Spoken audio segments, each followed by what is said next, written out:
Creating accessible multimedia files. Chapter 1, Rules for Captioning and Audio Descriptions. This training video is produced by the Accessibility and Policy Unit of the California Department of Social Services. To meet accessibility standards, most videos must provide two things: captions for the spoken content of videos, and, very rarely, audio descriptions for parts of the video which important content is being provided non-verbally. First, let's discuss captions and the standards they must meet in order to be deemed accessible. Captions must match the spoken words in the dialogue, in their original language, to the fullest extent possible. The Federal Communications Commission (FCC) requires that captions must meet a verbatim accuracy percentage of at least 98.6%. Captions must include all words spoken in the order spoken, that is, no paraphrasing. Captions must use proper spelling, spacing, capitalization, and punctuation. Captions of nonverbal information, such as sound effects, background music, audience reactions, or who is speaking, must also be provided to be considered accurate. Captions must be synchronous, meaning they must coincide with their corresponding spoken words and sounds to the greatest extent possible.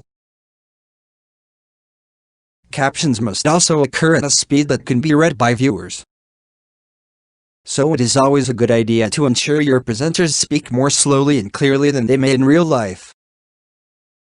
Captions should not block other important visual content on the screen, including, but not limited to, character faces, featured text, and other information that is essential to understanding a program's content. Captions cannot run off the edge of the screen, and they must be sized appropriately for legibility. Captions must be complete, meaning simply that captions must run from the beginning to the end of the program. Captions must also conform with Web Content Accessibility Guidelines (WCAG) standard for minimum contrast.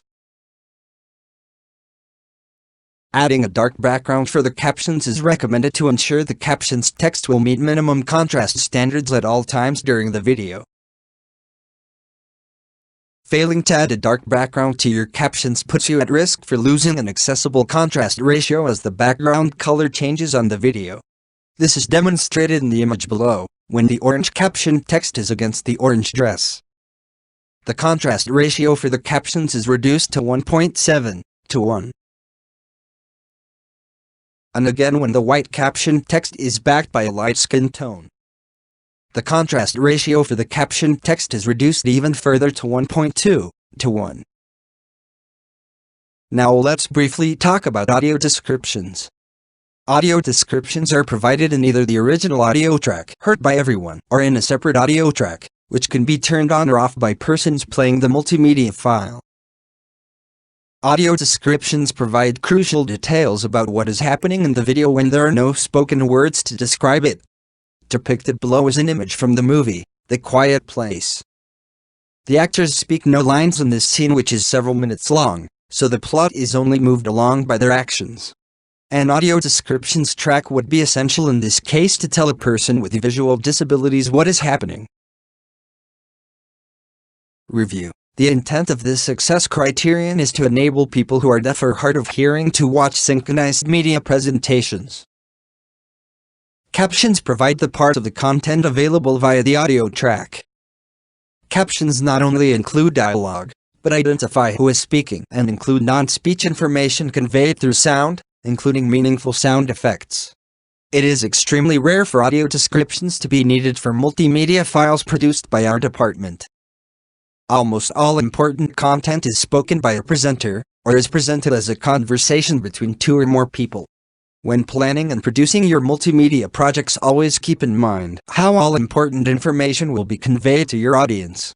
For more information about this topic, or any of the topics in our series, contact the Accessibility and Policy Unit at accessibilitypolicyunit@dss.ca.gov.